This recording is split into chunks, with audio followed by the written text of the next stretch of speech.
Hey guys, it's Jonathan of Geek of All Trades, and I'm sporting a Marvel-themed Funko t-shirt today because I'm going to be working on a Marvel-themed project, Wolverine's fully functional claws.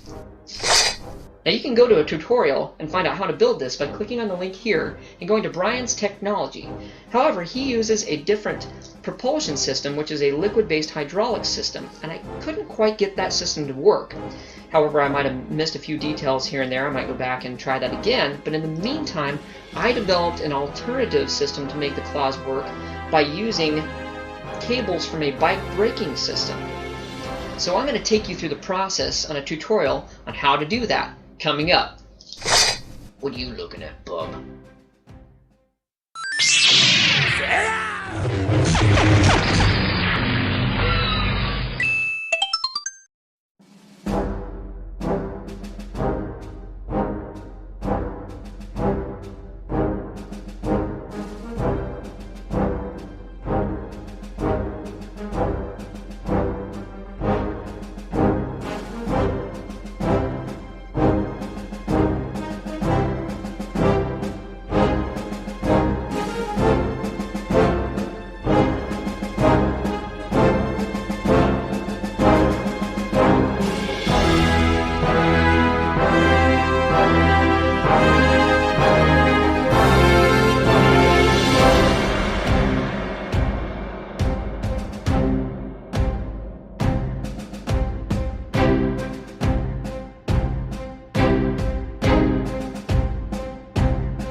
Alright guys, hope you enjoyed that tutorial on creating the propulsion system for the Wolverine claws. If you haven't subscribed to our channel yet, please consider doing so by clicking on the icon here.